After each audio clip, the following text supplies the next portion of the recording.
what you need when you're cooking pasta is 8 minutes, or spaghetti anyway, 8 minutes, because that's another point where people go wrong, is they cook it far too long. On lots of packets it says 15, even up to 20 minutes I've seen it. And it really isn't very nice if it's overcooked and soggy. Now what the Italians describe perfectly cooked pasta, the words they use are al dente, and that means to the teeth, or what I would call having some bite to it. And for spaghetti, 8 minutes gives you just that amount of bite. If you're cooking thicker strips of pasta, then you might need to give it a minute or two more. But 8 minutes is about right, so just watch the time carefully. Another thing is, no need to put the lid on the pan. Providing the pasta is submerged under the water, you have no need to put the lid on, because otherwise with all that water it'll just boil over. And although spaghetti is very quick to cook, you could be spending quite a long time cleaning the top of the cooker afterwards. Well, we've got some over here, and I've been timing that for 8 minutes, but it's not quite ready yet, so I'm just going to have a word about Bolognese sauce. And this has been cooking away here, and this is a proper homemade Bolognese sauce. It's made with onions, garlic, finely minced beef, finely minced chicken livers, tomatoes, and basil. And I hope you notice that it's nice and thick. And that is the secret of a good Bolognese sauce. It's got to be really thick to really coat the spaghetti and give it lots of flavour. Sometimes in restaurants you get spaghetti served up with something like oxtail soup and mince in it, and it's really rather nasty. So I'm glad to be able to show you the right sort of texture of a good Bolognese sauce.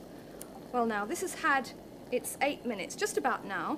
So what we're going to do now is drain it and have a colander ready, waiting in the sink, and then just take the spaghetti over, turn the heat out, take it over to the sink, and then just pour the water into the colander. And as you pour the water in, you'll find that the colander will get nicely heated through. Then in goes the spaghetti. Take the colander out and put it back on the saucepan, and then all the final drainings will drip through into the saucepan beneath and provide a little bit of steam which keeps it hot. And that's a very important point. When you're serving spaghetti, you must keep it nice and hot. And that's why I'm going over to the oven now to get some hot plates up.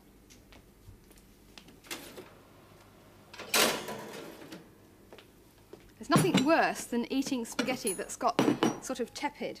And now I want to show you how to dish it up, because when I first started I got in a muddle. So what you do is you just give it a little bit of a mix like that, and then to serve it you lift it up very, very high. That's the secret. If you lift it high, it goes straight over to the plate neatly and you don't have any problems. And where people go wrong is they get hold of it like this and they try to get it out of the colander onto the plate like that, and then they have to run and get the dressmaking scissors or something to cut it all to serve it. So high onto the plate, and if you've got some odd bits left in the colander, just get those out with a spoon. There we are, we've got one little escape bit there. Next we need the sauce.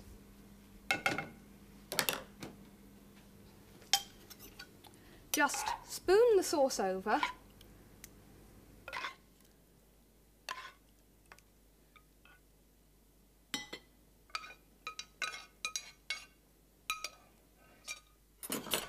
Next thing you need is some grated Parmesan cheese, and I thought I'd just show you this because if you have got a specialised food shop or an Italian shop in your area and you can get Parmesan cheese in its natural state and grate it yourself, it does make a tremendous difference.